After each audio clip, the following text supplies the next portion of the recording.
Cult of the Lamb is a roguelike simulator type game, where you try to raise a cult from scratch while also defeating those who stand against you. Does this work out for the game? What is the story for this game? And most importantly, is the game fun? All of this will be answered in this video. You have fantastic games like Binding of Isaac and Animal Crossing, two games that have nothing in common at all. What if you mix them together? Then you get Cult of the Lamb. Developed by Massive Monster and published by Devolver Digital, Cult of the Lamb does an amazing job combining the roguelike genre with the simulator genre. Let's take a closer look at these dramatically different gameplay aspects. On the roguelite side, you enter a dungeon and each dungeon is randomly generated. The maps are always different, but you'll get the same types of rooms and enemies depending on the biome you go in. There are special rooms that give you an upgrade, like a tarot card room that can give you things like more hearts or increased strength, a weapons room that gives you an upgraded weapon, and a relics room that have different effects depending on the relic you get, like killing everyone on screen or making you small. You need to defeat enemies, and luckily there's a wide variety of weapons, such as swords that are an all-around type, daggers which are just smaller swords, axes which are slower but do higher damage, hammers which are even slower and even more powerful, gauntlets if things need to get personal, and a blunderbuss. It's a gun. There is a choice of difficulty at the very beginning of the game, but as you progress through the game, it doesn't get easier nor harder. It's hard to explain, but you need to get good at the game, otherwise no amount of upgrades will help you. Go through the rooms in the dungeon and you get a map with branching dungeons, some of which you don't need to fight anyone. They give you resources. You keep going until you reach the boss at the end, and that's only half the gameplay. On the simulator side, you get members to join your cult and you do everything in your power to make sure they are fed, clean, and spiritually happy. That's it. Just keep them happy. Build a furnace to cook food for them. Build a shrine for them to pray to and a temple so that you can preach sermons. Is he speaking in tongue? I don't know, but I trust what he's saying. Kore wa mizu desu. The two different game modes really mix well together, since after going on a murderous rampage through a dungeon, you get to relax and wind down at your cult.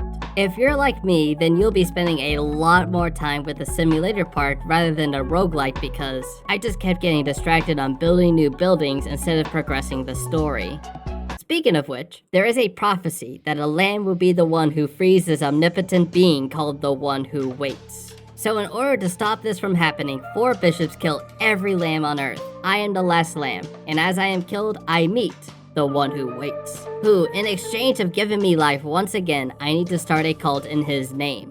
So I started Shiro's Cool Cult. Are you sure he wanted you to name the cult after yourself? Yeah, he personally told me to name his cult after myself. I met Ratao, who, just like me, was a vessel for the One Who Waits, but I guess he retired or something. I even got my first cult member, Henna. And from now on, I won't mention specific cult members, because as you'll see in this video, a lot of them don't make it.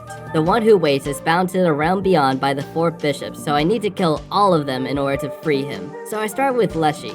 Before facing Leshy, I need to go through his minions. This is how it is for every boss. You need to go through 3 mini-bosses in order to actually face a bishop. But at least with every mini-boss I defeat, I get them as a cult member. And just like every member of my cult, I force them to hit that subscribe button. As you should too. I get what every cool cult has, a shrine, which is an upgrade tree that gives me more buildings to make my cult better. Like a temple, where I get a second upgrade tree, but this one's for combat only. I go out to a dungeon, and when I get back, my followers have just started pooping everywhere. Grizzly, your poop's not supposed to be green. You should see a doctor. Shiro, you are the cult doctor. And the cook. And needless to say, the leader. Well, quit eating what I'm feeding you. I collect commandment stones so that I can declare a new doctrine and get new rituals like fasting for 3 days or dancing in front of a bonfire. But suddenly, I learn about the most important aspect of this game. Knuckle Bones. Easily one of the best dice games I've ever played. It's so simple, yet it can become so complex at the same time. On top of that, it's so addictive I can't stop playing it. The way you play it— Shiro fight Leshy! Oh yeah, that's right, the actual game. Turns out being a bishop gives you incredible powers as he turns into a giant worm, and the boss fight itself is rather good. I do defeat him and get his heart. I go back to my cult where I upgrade a few things and move on to fight Heket, who now, instead of just trying to kill me, she sends a famine onto my cult, making my my life just that much harder. Not only is having a famine bad enough, but now I can't get any resources because I cut down every tree and... Bro, I'm sorry. I'm sorry. There is a wood farm that I can get, but the issue is I don't have enough wood to even build the wood farm. So I'm struggling to find more wood so that I can build something that can get me more wood. I can't even build a place for my followers to sleep. But once I built 2 of the wood farms, everything got better. Except for Henan, who was the first to die of old age. This is a bad time, but you need to fight Heket right now.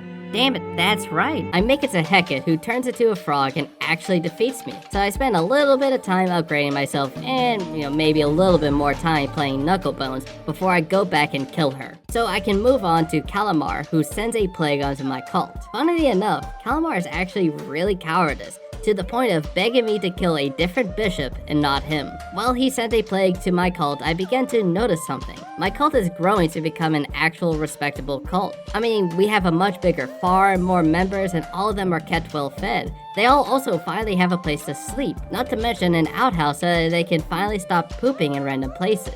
Confession booths, missionaries, all of this gives me more loyalty, which just makes me stronger, allowing me to give them a better experience at the cult. Hey Shiro, buddy, the bishops? Oh my god, you're right.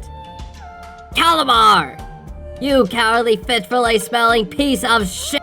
I killed him and move on to the final bishop, Shamura, who instead of cursing my members with a plague or a famine, he gives me lore about the game. The 4 bishops and the one who weighs, whose real name is Narender, were all siblings. Narender grew discontent with being a bishop, and Shamura tried to help him change. But Narender started to betray his siblings, so they all imprisoned him in the realm beyond. Shamura then forces me to betray my cult members, just as Narender betrayed him long ago. How could I do this?